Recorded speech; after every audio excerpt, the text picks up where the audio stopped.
Pulse chit fund refund news 2014। जी हाँ दोस्तों, ये 2014 वो वक्त था जब सेबी विभाग ने पीएसएल इंडिया लिमिटेड को धराशायी किया और इसके धराशायी करने से 5 करोड़ 85 लाख निवेशक प्रभावित हुए, जिसमें एक मैं भी हूँ और आप भी हैं। तो दोस्तों, ये संख्या 5 करोड़ 85 लाख निवेशकों की थी। जी हाँ दोस्तों, थी इसलिए लगाया जा रहा है कि विगत 2012-13 में ये कंपनी बंद की गई और अब चल रहा है 2024। तो दोस्तों, एक दशक से ज़्यादा पल्स निवेशकों का पैसा सेबी विभाग लेकर बैठी है और रिफंड प्रोसीजर के माध्यम से ऊंट के मुंह में जीरे के समान निवेशकों को पैसा दे रही है। तो दोस्तों, हम आपको ये बताने वाले थे अपनी इस वीडियो के माध्यम से दोस्तों कि पीएसएल निवेशकों का पैसा जो यहाँ पर सेबी विभाग लेकर बैठी है वो उन गरीब निवेशकों का पैसा था जो गरीब निवेशक रेहड़ी झुग्गी झोपड़ी किनारा की दुकान मंझले किसान और ऐसे गरीब तबके के निचले वर्ग के लोग जिनका पैसा सेबी विभाग हड़प कर बैठी है। दोस्तों, ये वो पीड़ित निवेशक थे जो अपने पैसे को लेकर संगठित हुए और संगठित दोस्तों उस वक्त हुए जब ना तो सेबी विभाग की तरफ से कोई निवेशकों को पैसे देने का प्रोसीजर चालू था और ना ही किसी तरह की निवेशकों के सामने दोस्तों अदालत की तरफ से यानी कि सुप्रीम कोर्ट की तरफ से कोई राहत नहीं मिल पा रही थी। तो ऐसे में 2016 में धरने प्रदर्शन का एक दौर चला। जी हाँ दोस्तों, आज के दौर में निवेशक अपने अपने घर पर बैठे हैं क्योंकि वो हताश हो चुके हैं धरने प्रदर्शन कर कर और उनका पैसा अभी तक से भी नहीं दे पाई। तो दोस्तों, 2016 के धरने प्रदर्शन चलते रहे अनुच्छेद 19 के तहत, लेकिन सरकार नहीं पिघली। जब 2018 में इलेक्शन का दौर आया उस वक्त धरने प्रदर्शन और तेज़ी से चले। तो दोस्तों, अब ऐसे में सरकार ने एक पोर्टल चलाया, उस पोर्टल के माध्यम से सेबी विभाग को पीएसएल के निवेशकों को पैसे देने का यानी कि एक ऐसा षड्यंत्र रचा जिसमें निवेशक फंसते चले गए। वो जो एकजुट निवेशक हो चुके थे दोस्तों, आज के दौर में कोई अपने काम से घर से दूर नहीं जाता, लेकिन धरने प्रदर्शनों के लिए जिन निवेशकों ने अपना पैसा जमा किया था और जिन एजेंटों के माध्यम से किया था उनकी यूनिटों ने उनको अपने पैसे के लिए एक संघर्षपूर्ण आंदोलन करने के लिए प्रेरित किया। बसें लगाई गई यूनिटों की तरफ से जंतर मंतर पर जाकर भव्य प्रदर्शन किए। लाखों की संख्या में निवेशक वहां पर पहुंचे। गोद मीडिया के अलावा वैसी जो बिना गोद मीडिया थी वो वहां पर पहुंची, लेकिन गोद मीडिया अपने घर पर रही। सरकार की कान पर कोई जू नहीं रहेगी। लेकिन जैसे ही 2018 के इलेक्शन आए तो ये सेबी की तरफ से पोर्टल खोला गया। सुप्रीम कोर्ट की तरफ से तो आज आदेश 2016 में ही दे दिया गया था कि निवेशकों का पैसा 6 महीने के भीतर भीतर सेबी विभाग लौटा दे, लेकिन सेबी विभाग लौटाने में विफल रही और अब निवेशकों को ऐसा लग रहा था कि हमारा पैसा मिल जाएगा। सब जो जितने भी यूनिटों के एजेंट थे और उनके जितने भी निवेशक थे उन सबको ये लगने लगा कि अब हमारा पैसा मिल जाएगा, क्योंकि 2016 में सुप्रीम कोर्ट का आदेश हुआ, लेकिन उसके बाद भी सेबी अब पैसा देने के लिए कोई पोर्टल नहीं खोल पाई थी। लेकिन फिर धरने प्रदर्शनों के जोर चले और इधर इलेक्शन का टाइम आया तो ये सेबी विभाग की तरफ से एक पोर्टल खोला गया और सेबी विभाग के इस पोर्टल पर निवेशकों को 2,500 रुपया देने का प्रोसीजर चलाया गया और इस प्रोसीजर के माध्यम से निवेशकों को निवारण करने के लिए उनके डॉक्यूमेंट ऑनलाइन पर अपलोड कराए गए और अपलोड कराने के बाद उन निवेशकों को पैसे देने का प्रोसीजर तो चलाया गया। 2,500 की एक छोटी सी रकम से चलाया गया जो निवेशकों के ना के बराबर वहाँ जमा थे। तो दोस्तों, अब उस प्रोसीजर के माध्यम से 1 साल निकाल दिया गया, फिर 5,000 रुपया देने का प्रोसीजर चलाया गया।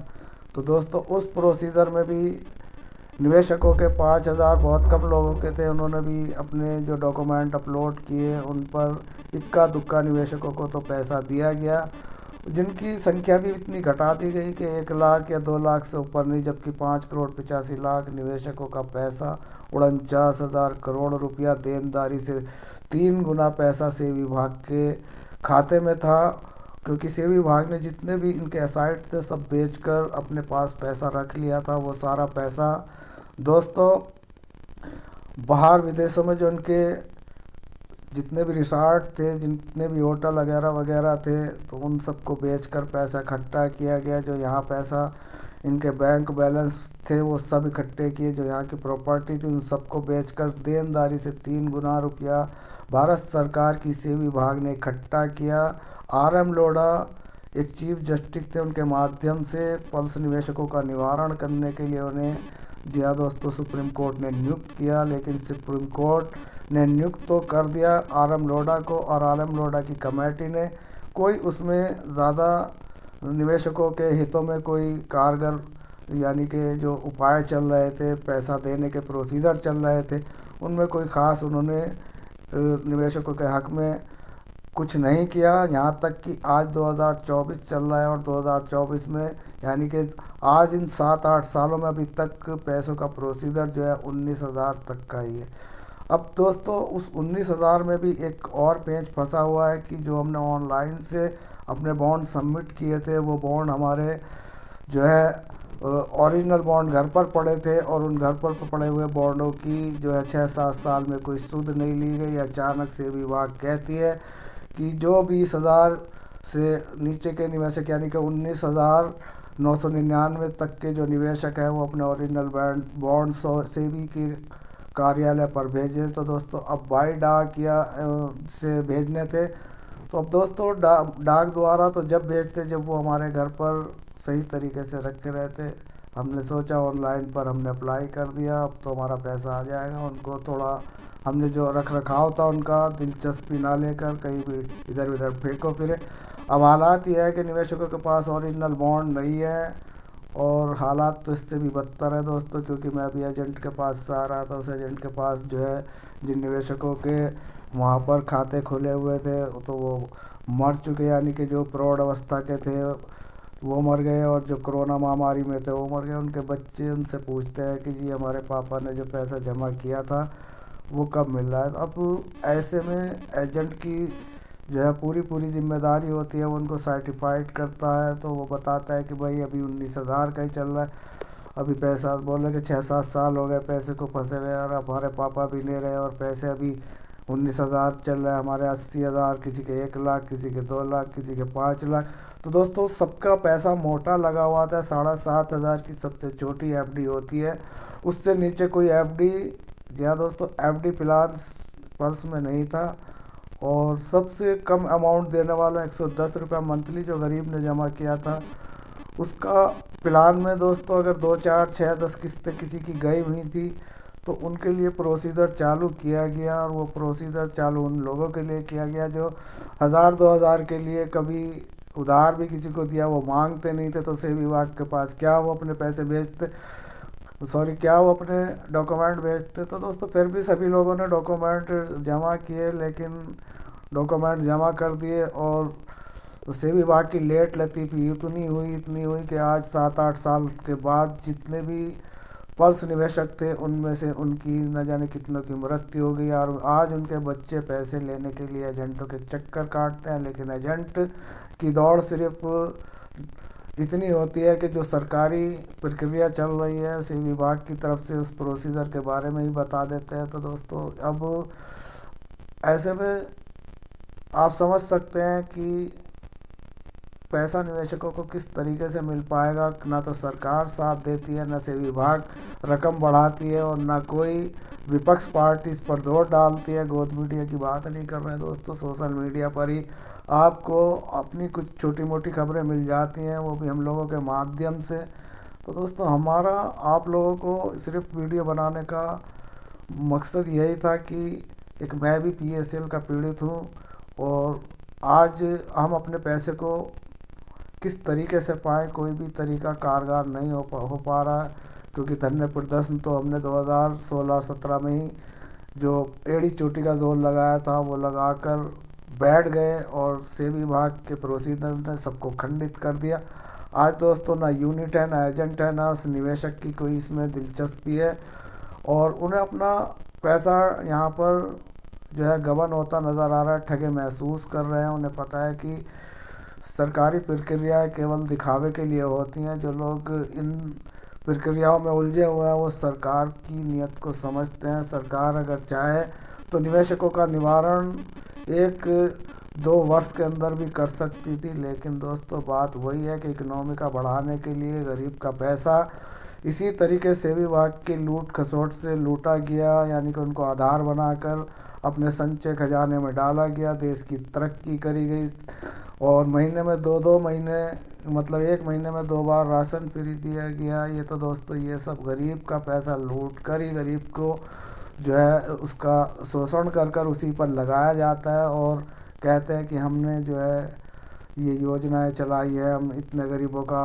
मकान दे रहे हैं, इन गरीबों को हम दुकान दे रहे हैं, इन गरीबों को हम ये कर रहे हैं। बात करें किसानों की तो उनके जो प्रोफेशनल काम होते हैं किसानों के वो यही होता है कि सरकार से अपने थोड़ा बहुत मतलब 1-2 लाख रुपया कर्ज पर ले लेते हैं और जब सरकार के इलेक्शन आते हैं तो सरकार पर दौड़ डालते हैं कि हमारा कर्जा माफ़ करो। किसानों की सुनी जाती है और उनका जो 1-2 लाख 20 लाख 40 लाख जितने भी करोड़ रुपया भी लिया होता है वो सब माफ़ कर दिया जाता है कि एक ही किसान 2-2 4-4 लाख लेकर बैठा है और करोड़ों की संख्या में किसान जो है यहाँ पर हमारा देश में हैं और वो इसी तरीके से कर्जा लेते हैं और सरकार से माफ़ कराते हैं। तो दोस्तों उनके लिए हम लोगों का पैसा लूट कर उधर खसोट कर दे दिया जाता है। तो दोस्तों यही इस वक्त हमारी इकोनॉमी का बढ़ाने के तरीके चल रहे हैं। गरीब का पैसा जो है इसी तरीके से हड़प लिया। कोई एक कंपनी की बात नहीं, यहाँ पर दोस्तों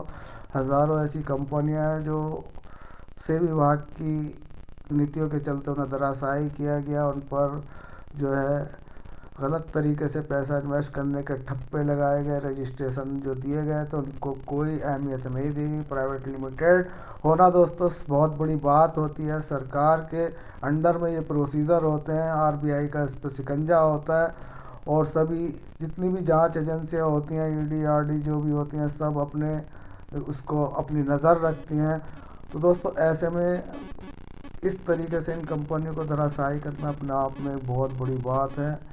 तो दोस्तों यहाँ पर ये काली पीली की साजिशें होती है और साजिशें करने के बाद निवेशकों का पैसा हड़प लिया जाता है और ये क्रम अभी चल रहा है और चलता रहेगा और हम देखते आ रहे हैं और देखते रहेंगे। हमारा पैसा तो ये समझिए कि डूब ही चुका है और निवेशकों का यहाँ डुबाने के लिए नए नए जो है यहाँ पर सोसाइटियाँ खोली जा रही हैं कि अब किसी गरीब का पैसा नहीं मरेगा। बैड एक्ट के तहत सभी निवेशकों को पैसा मिलेगा, अब कोई किसी को लूट नहीं पाएगा। तो दोस्तों ये सारे जो लोग लुभावने जो एक इनके स्टैंड होते हैं राजनीति के, वो सब गरीबों पर चलाए जाते हैं और गरीब जो है उनमें फंस कर रह जाता है। तो दोस्तों जब हम इस इशू में घुसते हैं तभी हमें पता चलता है कि हाथी के दांत खाने के कौन से होते हैं, दिखाने के कौन से होते हैं। तो दोस्तों ये इस वक्त एक ऐसा जाल बिछा हुआ है जो यहाँ पर जांच एजेंसियां से विभाग है, ये उन चिटफंड कंपनियों को धराशायी कर रही है जो गरीबों का उत्थान करती आ रही थी और जो अपनी खुद की इनकी कंपनियां हैं। दोस्तों हम नाम तो नहीं लेना चाहते लेकिन फिर भी गाइडलाइन से थोड़ा सा हम परे हटकर चलते हैं तो उसमें हमें परेशानी हो जाती है। जो ICUC एलसी फैलसी की जो कंपनियां हैं ये जो चल रही हैं इनको बढ़ावा दिया जा रहा है और इन कंपनियों का पैसा इकोनॉमी का पर लगा दिया गया, लूटा गया तो गरीब लूटा गया। तो दोस्तों ये थी आज PSL की वो गाथा जो आज हम दोस्तों आपके लिए लेकर आए। पसंद आए तो चैनल को सब्सक्राइब, वीडियो को दोस्तों में